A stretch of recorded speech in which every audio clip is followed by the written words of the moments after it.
Next up, Burger King offers depression meals. As in, if you're depressed, you go to Burger King and you eat. And we have a clip on this. This is really odd, so we definitely want you to listen to this, and we want to get your opinion on this. Let's hear it, Adam. Not everybody wakes up happy. Oh boy. Sometimes you feel sad, scared, crappy. All I ask is that you let me feel my way. Feeling blue, kinda down. Can't wait to leave this closed-minded town. My boss is such a freaking creep. I just told him to go himself. Wow. I mean, so as a result of being depressed or having a bad day, you're going to go to Burger King and eat a Whopper. I mean, this is really weird. I mean, this is really strange. Messed up. I mean, it's like an attack on Happy Meals, or a play on Happy Meals, I guess, if you want, for McDonald's. Yeah. Burger King's now, now we've got, you don't always have to be happy, is what they're saying. And there was a play in there, I don't know if you noticed, the Burger King slogan is, what, you have it your way? Well, now you can feel your way while also eating your way. That's right. That's right. I mean, to be fair, if you are depressed, right, there's no doubt that comfort food does make you feel better, but you might want to see a doctor too. Just saying. I mean, not Burger. And so this is kind of a weird corporate idea for Burger King. I mean, I'm just not really sure this is the best idea to put out there. I almost feel like they could get in trouble at some point, you know? Yeah, it's obvious some people up at corporate said, hey, it's cool with the kids, let's put it out, and exactly, their heart's not in it, you can tell. So you're getting attacked on social media, let's just say, and you're having a really bad day or something like that. I'm gonna go to Burger King because it's cool. I get it. Like, it's like, all right, we're open to the idea that, like, not everyone's always happy, but taking advantage of that by putting little Happy Meal boxes out that say, like, sad or blue. You can get a blue box if you're feeling blue. Right. Like, what's in the blue box, by the way? That's a good question. Is the contents, like, you're going to give me some sad-looking burger? Just because I'm feeling sad, I get a sad-looking burger? I don't want that. I want a Happy Meal. A happy burger. And of course, you don't get to talk to anybody because it's probably all kiosks now, right? So you're just not even going to talk to a person. So you're going to get even more depressed when you go to Burger King. So, final thoughts on this, because I really think this is kind of weird. Adam brought this to my attention, this particular clip from Burger King, and I just thought, what a strange way to advertise your corporation, to say, when you're depressed, come to our store. I don't know. I gotta say, too, if they're taking a shot at the McDonald's Happy Meal, the Ronald McDonald Foundation does great work for, like, kids with cancer. And yeah, they do. So it seems like Burger King that's putting this out there and not actually doing anything to help. Yes. They should put money aside from their meals and then give it to mental health advocates and so forth. Should have been part of the commercial, I think. I agree. It's kind of backfire. Tasteless. Yeah, exactly.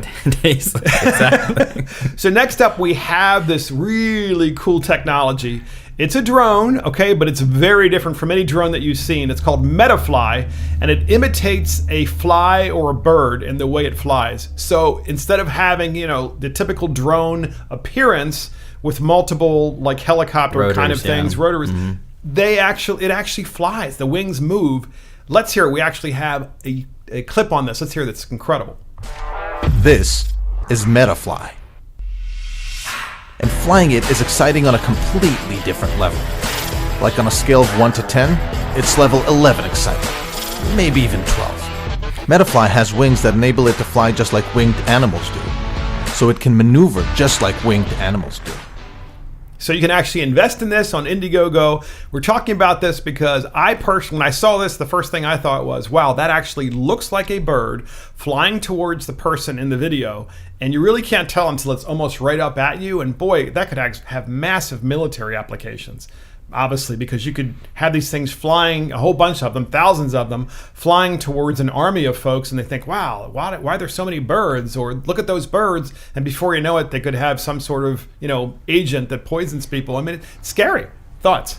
Yeah, I mean, the video is really neat. I mean, it looks like basically drones could be unrecognizable, like, based on this, which is, I mean, the way it flies is truly, like, amazing, because it's not like just the hovering where you see a typical drone and the controls. I mean, the wings actually move like, you know, a bird would. I mean, they put a lot of science into this. Yeah, it's impressive. It looks like a big dragonfly almost. It's cool. It does, yeah. It does. It looks like a really large dragonfly, and then from a distance, you know, let's just say 100 feet out, it actually looks like a bird, and it gets closer, and you're like, oh no, that's a fly.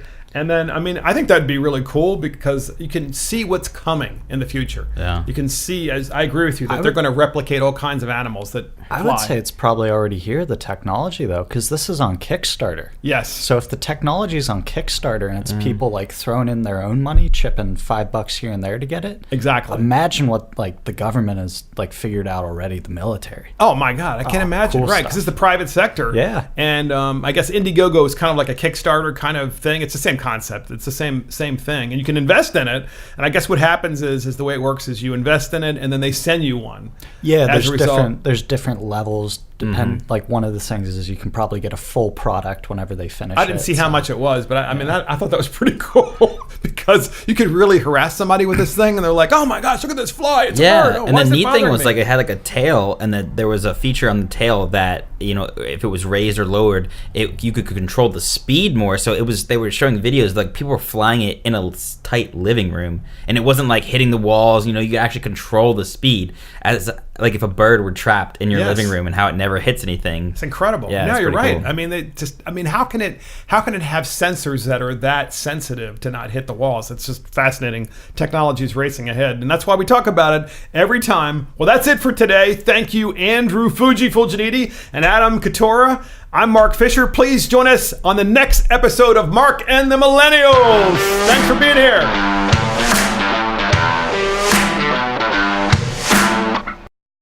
Hey everybody, this is Mark Fisher with Mark and the Millennials. Don't forget to like this video and subscribe to our channel.